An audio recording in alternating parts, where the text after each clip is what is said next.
దేవుని వాక్యమైన పరిశుద్ధ గ్రంథం బైబిల్లో నుండి సంఖ్యాకాండం 26వ అధ్యాయాన్ని చదువుకుంటాం. ఆ తెగులు పోయిన తర్వాత యెహోవా మోషేకును యాజకుడగు అహరోను కుమారుడైన ఎలియాజరుకు ఇలాగూ సెలవిచ్చెను. మీరు ఇజ్రాయేలుల సర్వ సమాజంలోనూ 20 ఏండ్లు మొదలుకొని ప్రాయం కలిగి ఇజ్రాయేలులలో సేనగా బయలువెళ్ళు వారందరి సంఖ్యను వారి వారి పితరుల కుటుంబములను బట్టి రాయించుడి. కాబట్టి 20 ఏండ్లు మొదలుకొని పైప్రాయం గల వారిని లెక్కింపుడని యెహోవా మోషేకును ఐగుప్తు దేశం నుండి వచ్చిన ఇజ్రాయేలులకును ఆజ్ఞాపించినట్లు మోషేయు యాజకుడకు ఎలియాజరును ఇజ్రాయేలీలు మోయాబు మైదానములలో యెరికో వద్దనున్న యోర్దాను దగ్గర నుండగా జనసంఖ్యను చేయుడని వారితో చెప్పిరి. ఇజ్రాయేలీలు తొలిచూలు రూబేను పుత్రులు హానోకీయులు, హానోకు వంశస్థులు, పల్లువీయులు, పల్లు వంశస్థులు, హెస్రోనీయులు, హెస్రోను వంశస్థులు, కర్మీయులు, కర్మీ వంశస్థులు. వీరు రూబేనీయుల వంశస్థులు. వారిలో లెక్కింపబడిన వారు 43,530 మంది. పల్లు కుమారుడు ఏలియాబు కుమారుడు నెముయేలు, దాతాను, అబీరాము. కోరాహు తన సమూహములలో పేరు పొందినవాడు. అతని సమాజం యెహోవాకు విరోధంగా వాదించినప్పుడు సమాజంలో మోషే అహరోనులకు విరోధంగా వాదించిన దాతాను, అబీరాములు వేరు.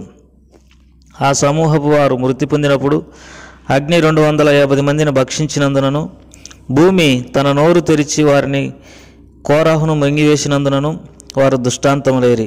అయితే కోరాహు కుమారులు చావలేదు. షిమ్యోను పుత్రుల వంశంలో నెముయేలు వంశస్థులు, యామేను వంశస్థులు, యాకీను వంశస్థులు, జెరాహు వంశస్థులు, షావూలు వంశస్థులు. ఇవి సిమ్యోనీయుల వంశములు. వారు 22,200 మంది. గాదు పుత్రుల వంశములలో నెపోను వంశస్థులు, హగ్గి వంశస్థులు, సూని వంశస్థులు, ఓజని వంశస్థులు, ఏరి వంశస్థులు, అరోదు వంశస్థులు, అరేబీ వంశస్థులు. వీరు గాదీయులు వంశస్థులు. రాయబడిన సంఖ్య చొప్పున వీరు 44,500 మంది. యూదా కుమారులు ఏరును ఓనానును కానాను దేశంలో మృతి పొందిరి. యూదా వారి వంశములలో శేలా వంశస్థులు, పెరేసి వంశస్థులు, జెరాహు వంశస్థులు, పెరేసీలలో హెస్రోను వంశస్థులు, హమూలు వంశస్థులు. వీరు యూదీయుల వంశస్థులు. రాయబడిన సంఖ్య చొప్పున వీరు 76,500 మంది. ఇశ్శాఖారు పుత్రుల వంశములలో తోల వంశస్థులు, పువ్వ వంశస్థులు, యసుబు వంశస్థులు, సిమ్మోను వంశస్థులు. వీరు ఇశ్శాఖారీయుల వంశస్థులు. రాయబడిన సంఖ్య చొప్పున వీరు 64,500 మంది. జబూలూను పుత్రుల వంశములలో సెరేదు వంశస్థులు, ఏలోను వంశస్థులు, యహలేలు వంశస్థులు. రాయబడిన వారి సంఖ్య చొప్పున వీరు 60,500 మంది. ఏసేబు పుత్రుల వంశస్థులు, అతని కుమారులు మనస్సే, ఎఫ్రాయిము. మనస్సే కుమారులలో మాకీరు వంశస్థులు. మాకీరు గీలాదును కనెను. గీలాదు వంశస్థులు. వీరు గీలాదు పుత్రులు. ఇజారు వంశస్థులు, హెలాకు వంశస్థులు, అస్రియేలు వంశస్థులు, షెకెము వంశస్థులు, సిమిదా వంశస్థులు, హేపెరు వంశస్థులు. హేపెరు కుమారుడైన సెలోపెహాదుకు కుమార్తెలే గాని కుమారులు పుట్టలేదు. సెలోపెహేదు కుమార్తెల పేర్లు మహలా, నోయా, హోగ్లా, మిల్కా, తెస్సా. వీరు మనస్సీల వంశస్థులు. రాయబడిన వారి సంఖ్య చొప్పున వీరు 72,700 మంది. ఎఫ్రాయిం పుత్రుల వంశములు ఇవి: సూతలహు వంశస్థులు, బేకరు వంశస్థులు, తహను వంశస్థులు. వీరు సూతలహు కుమారులు. ఎరాను వంశస్థులు. వీరు ఎఫ్రాయిముల వంశస్థులు. రాయబడిన వారి సంఖ్య చొప్పున వీరు 32,500 మంది. వీరు ఏసేపు పుత్రుల వంశస్థులు. బెన్యామీను పుత్రుల వంశంలో బెలీయులు, బేల వంశస్థులు, అస్బేలు వంశస్థులు, అహిరామీయులు అహిరాం వంశస్థులు, సూపామీయులు సూపాను వంశస్థులు, బేలా కుమారులు అర్దు నయమాను, అర్దీయులు అర్దు వంశస్థులు, నయమానీయులు నయమాన్ వంశస్థులు. వీరు బెన్యామీనుల వంశస్థులు. వారిలో రాయబడిన లెక్క చొప్పున 45,600 మంది. దానుపుత్రుల వంశంలో షూషామీయులు షూషాము వంశస్థులు. వీరు తమ వంశంలో దాన్యుల వంశస్థులు. రాయబడిన సంఖ్య చొప్పున వీరు 64,400 మంది. ఆషేరు పుత్రుల వంశంలో ఇమ్నీయులు ఇమ్నా వంశస్థులు, ఇస్వీయులు ఇస్వీ వంశస్థులు, బేరీయులు బేరియా వంశస్థులు, బేరియానీయులలో హెబేరీయులు హెబేరు వంశస్థులు, మల్కీయేలీయులు మల్కీయేలు వంశస్థులు. ఆషేరు కుమార్తె పేరు శేరాహు. రాయబడిన వారి సంఖ్య చొప్పున వీరు ఆషేరీయుల వంశస్థులు. వీరు 73,400 మంది. నప్తాలి పుత్రుల వంశములలో యహయేలీయులు యహయేలు వంశస్థులు, గూనీయులు గూని వంశస్థులు, ఏసేరీయులు ఏసేరు వంశస్థులు, షిల్లేమీయులు షిల్లేము వంశస్థులు. వీరు నఫ్తాలీయుల వంశస్థులు. రాయబడిన సంఖ్య చొప్పున వీరు 45,400 మంది. ఇజ్రాయేలీలలో లెక్కింపబడిన వీరు 6,10,730 మంది. యెహోవా మోషేకి ఇలాగ సెలవిచ్చెను, వీరి పేర్ల లెక్క చొప్పున ఆ దేశం వీరికి స్వాస్థ్యంగా పంచిపెట్టవలేను. ఎక్కువ మందికి ఎక్కువ స్వాస్థ్యం ఇవ్వలేను, తక్కువ మందికి తక్కువగా స్వాస్థ్యం ఇవ్వలేను. దాని జనసంఖ్యను బట్టి ఆయా గోత్రములకు స్వాస్థ్యం ఇవ్వలేను. సీట్లు వేసి ఆ భూమిని పంచిపెట్టవలేను. వారు తమ తమ పితరుల గోత్రముల జనసంఖ్య చొప్పున స్వాస్థ్యమును పొందవలేను. ఎక్కువ మందికి ఏమి తక్కువ మందికి ఏమి సీట్లు వేసి ఎవరి స్వాస్థ్యమును వారికి పంచిపెట్టవలేను. వారి వారి వంశములలో లెక్కింపబడిన లేవీయులు వీరు గెర్సోనీయులు గెర్సోన్ వంశస్థులు, కహాతీయులు కహాత్ వంశస్థులు, మెరారీయులు మెరారి వంశస్థులు. లేవీయుల వంశములు ఏవనగా లిబ్నీయుల వంశం, హెబ్రోనీయుల వంశం, మహాలీయుల వంశం, మూషీయుల వంశం, కోరాహుల వంశం. కహాతు అమ్రామును కనెను. ఆమ్రాము భార్య పేరు ఎకేబేదు, ఆమె లేవి కుమార్తె. ఐగుప్తులో ఆమె లేవికి పుట్టెను. ఆమె ఆమ్రాం వలన అహరోను మోషేను వీరి సహోదరి మిర్యామును కనెను. అహరోను వలన నాదాబు అబీహు ఎలియాజరు ఈతమరు పుట్టిరి. నాదాబు అబీహులు యెహోవా సన్నిధిని అనాజ్ఞ తెచ్చినప్పుడు చనిపోయిరి. వారిలో నెల మొదలుకొని పైప్రాయం కలిగి లెక్కింపబడిన వారందరూ 23,000 మంది. వారు ఇజ్రాయేలీలలో లెక్కింపబడిన వారు కారు కనుక ఇజ్రాయేలీలలో వారికి స్వాస్థ్యం ఉండలేదు. ఎరికో ప్రాంతమందలి యోర్దాను వద్దనున్న మోయాబు మైదానంలో మోషేయు యాజకుడకు ఎలియాజరును ఇజ్రాయేలీయుల జనసంఖ్యను చేసినప్పుడు లెక్కింపబడిన వారు వీరు. మోషే అహరోనులు సీనాయి అరణ్యంలో ఇజ్రాయేలీయుల సంఖ్యను చేసినప్పుడు లెక్కింపబడిన వారిలో ఒక్కడైనా వీరిలో ఉండలేదు. ఎలాగనగా వారు ముఖ్యంగా అరణ్యంలో చనిపోదురని యెహోవా వారిని గూర్చి సెలవిచ్చెను. యెఫున్నె కుమారుడైన కాలేబు, నూను కుమారుడైనటువంటి యెహోషువ తప్ప వీరిలో ఒక్కడైనా మిగిలి ఉండలేదు. ప్రభు ఈ వాక్య భాగాలను మన కొరకై దీవించి ఆశీర్వదించును గాక. ప్రియమైన సోదరులారా, మరి సంఖ్యాకాండం 26వ అధ్యాయంలో కొన్ని వాక్య భాగాలను మనం ధ్యానం చేద్దాం. మొదటి వచనం, ఆ తెగులు పోయిన తర్వాత యెహోవా మోషేకును యాజకుడు అహరోను కుమారుడైన ఎలియాజరుకును ఇలాగు సెలవిచ్చెను, మీరు ఇజ్రాయేలీయుల సర్వ సమాజంలో 20 ఏళ్ళు మొదలుకొని పైప్రాయం కలిగి ఇజ్రాయేలీయులలో సేనగా బయలువెళ్ళు వారందరి సంఖ్యను వారి వారి పితరుల కుటుంబములను బట్టి రాయించుడి. ప్రభువారు మరి అహరోను ఎలియాజరులకు మోషేకు రీతిగా సెలవిచ్చినాడు. ఇజ్రాయేలీయుల సర్వ సమాజంలో 20 ఏళ్ళు మొదలుకొని పైప్రాయం కలిగినటువంటి వారిని మరి లెక్కించమని దేవుడు సెలవిస్తూ వచ్చినాడు. దేవునికి మరి అన్ని విషయాలు చాలా పట్టింపు కలిగి ఉంటాయన్న సంగతి మనం ఎరగాల్సినటువంటి వారమంటున్నాం.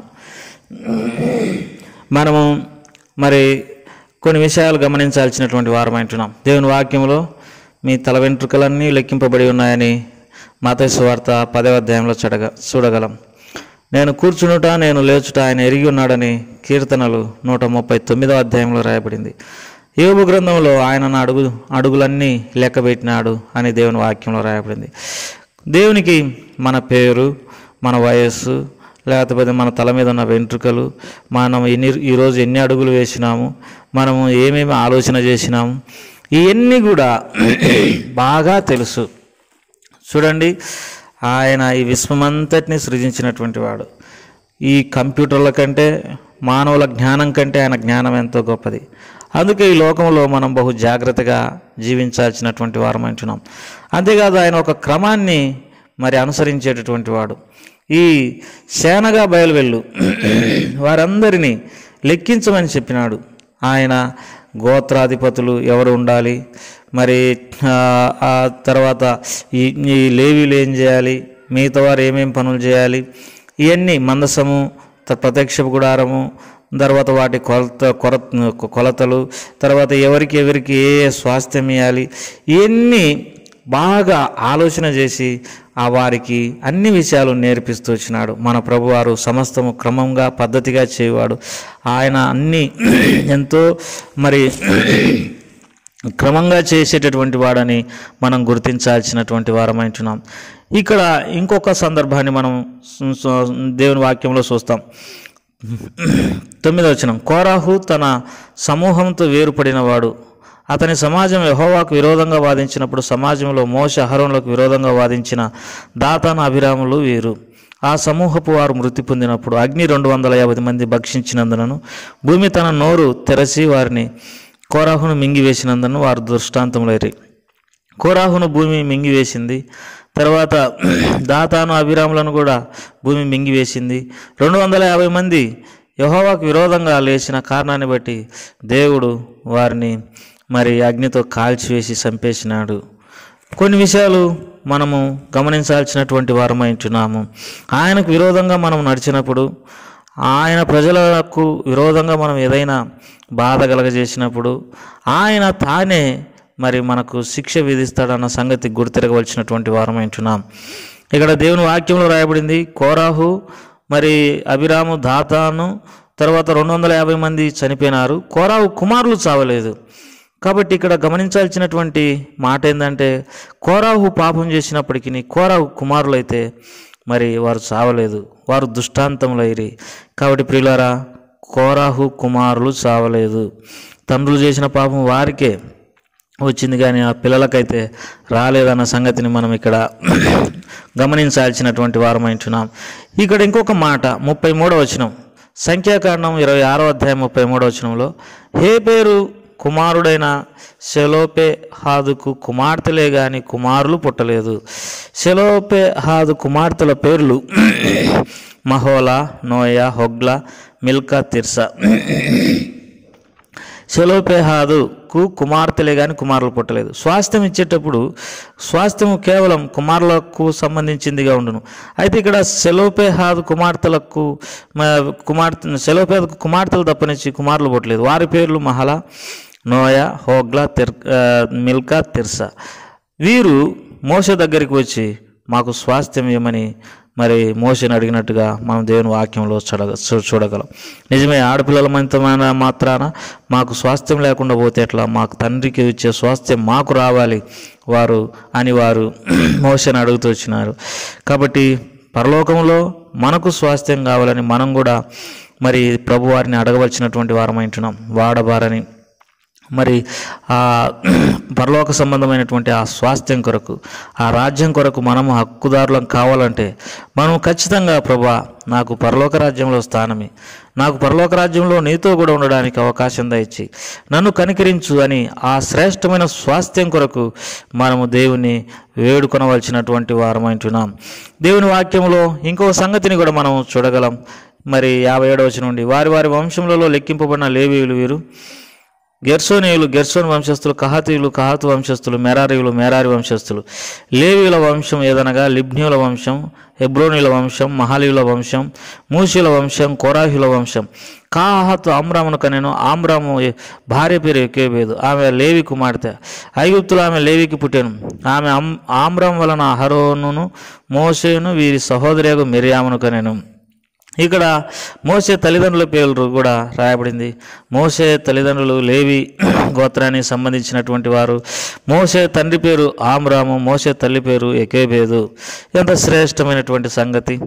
కాబట్టి మోషే తల్లిదండ్రుల గురించి మనం దేవుని వాక్యంలో మరి హెబ్రీలకు రాసిన పత్రిక 11వ అధ్యాయంలో ఒక మాట చదవగలం. మోషే తల్లిదండ్రుల విశ్వాసమును బట్టి.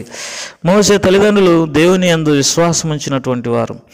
ఈ మోషే తల్లిదండ్రుల విశ్వాసాన్ని బట్టి, అనగా ఆమ్రాము యోకేబేదు విశ్వాసాన్ని బట్టి ఇజ్రాయేలుల జాతికి గొప్ప విడుదల కలిగింది. ఎట్లా అంటే, మరి మోషే తల్లిదండ్రులు ఆమ్రాము యోకేబేదు మరి మోషేను విశ్వాసమును బట్టి దాచిపెట్టినారు.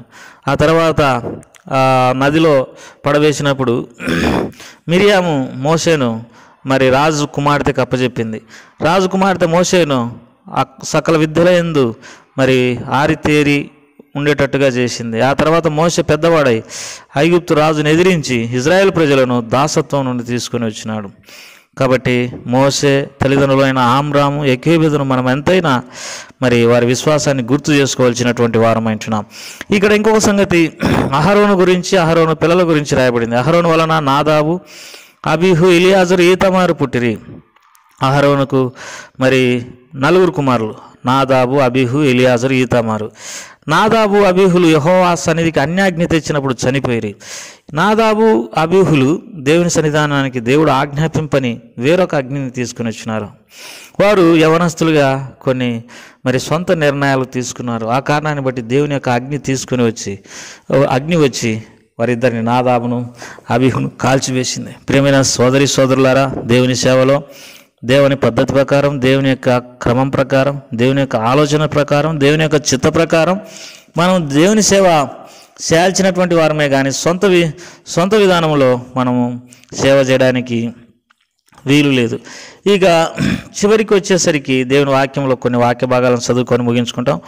63వ అధ్యాయం. యెరికో ప్రాంతమందలి యోర్దాను వద్దనున్న మోయాబు మైదానంలో మోషేయు యాజకుడకు ఎలియాజరును ఇజ్రాయేలుల జనసంఖ్య చేసినప్పుడు లెక్కింపబడిన వారు వీరు. మోషే అహరోనులు సీనా అరణ్యంలో ఇజ్రాయేలుల జనసంఖ్యను చేసినప్పుడు లెక్కింపబడిన వారు ఒక్కడైనాను మిగిలి ఉండలేదు. ఎలా అనగా వారు నిత్యంగా అరణ్యంలో చనిపోదురు.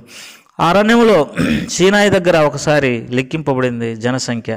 అయితే ఆ జనసంఖ్యలో లెక్కింపబడిన వారు ఎవరు కూడా ఈ అధ్యాయం చివరికి వచ్చేసరికి వారు బ్రతికిలేరు. కారణం ఏంటంటే వారు మరి దేవుని మీద తిరగబడినారు. యెఫున్నె కుమారుడైన కాలేబు, యెహోషువ తప్పనిచ్చి ఎవ్వరూ బ్రతికి ఉండలేదు. ప్రియమైన సోదరి సోదరుడా, వాగ్దాన దేశంలో మరి మనం ప్రవేశించాలంటే, అనగా పరలోకంలో చేరాలంటే మనము ఎంతో వినయంతో భక్తితో మన యాత్రను కొనసాగించవలసినటువంటి వారమంటున్నాం. నాగటి మీద చేపెట్టి వెనక తట్టు చూసువాడెవడు నాకు పాత్రుడు కాదని దేవుని వాక్యంలో రాయబడింది. కాలం బహు కొంచెముగా ఉన్నది, వచ్చున్న వాడు ఆలస్యం చేయక వచ్చున్నాడు. నా ఎదుట నీతిమంతుడైనటువంటి వాడు విశ్వాసం మూలంగా జీవించును కానీ వెనక తీసినడలా అతని యందు నాకు సంతోషం ఉండదని దేవుని వాక్యంలో రాయబడింది. అంతేకాదు, కార్య ఆరంభం కంటే కార్యాంతం ఎంతో శ్రేష్టమని దేవుని వాక్యంలో రాయబడింది. ప్రియమైన దేవుని ప్రజలారా, రక్షించబడినాం, సంతోషమే. ప్రతిరోజు ఎంతో భయంతో వణుకుతో చివరి వరకు మనం మరి శ్వాస విడిచేంత వరకు ప్రభుకు నమ్మకంగా ఉండాలి. లేకపోతే ఆ శ్రేష్టమైన రాజ్యంలో చేరలేం. దేవుని వాక్యంలో పౌలు అంటాడు, మంచి పోరాటం పోరాడుతుని, నా పరుగు కడముట్టించి తిని, విశ్వాసం నా కొరకు నీతి కిరీటం ఉంచబడినది.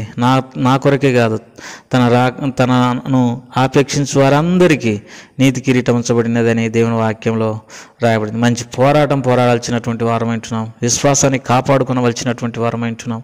అన్ని విషయాలలో మరి ప్రభువుకు అనుకూలంగా జీవిస్తూ మనం భద్రపరుచుకొని ప్రభు రాకడకై సిద్ధపడదాం గాక. ప్రభు మిమ్మల్ని, మీ కుటుంబాలను దీవించును గాక. ప్రేమగల తండ్రి, దయగల ప్రభు, ఎంతో వందనాలు, స్తోత్రములు ప్రభా. ముఖ్యంగా ఈ సంఖ్యాకాండం 26వ అధ్యాయంలో 4 సంగతులు చూసుకుంటూ వచ్చినాం. కోరాహు, అతని సమూహము, తర్వాత మరి సెలోపెహేదు కుమార్తెలు, మరి వారు స్వాస్థ్యము మోషేను అడిగినట్టు, తర్వాత మోషే తల్లిదండ్రులైన ఆమ్రాము, యోకేబేదు గురించి, తర్వాత కాలేబు, యెహోషువల గురించి వారు వాగ్దాన దేశంలో ప్రవేశించినట్టుగా మేము చూడగలుగుతున్నాం. ఈ మాటలన్నీ మాకెంతో ఆశీర్వాదకరంగా ఉంచండి. మా ప్రియుల కుటుంబాలను దీవించండి. యేసు ప్రభువారి నామం పేరట స్తుతించి ప్రార్థించి వేడుకుంటున్నాం తండ్రి. ఆమేన్.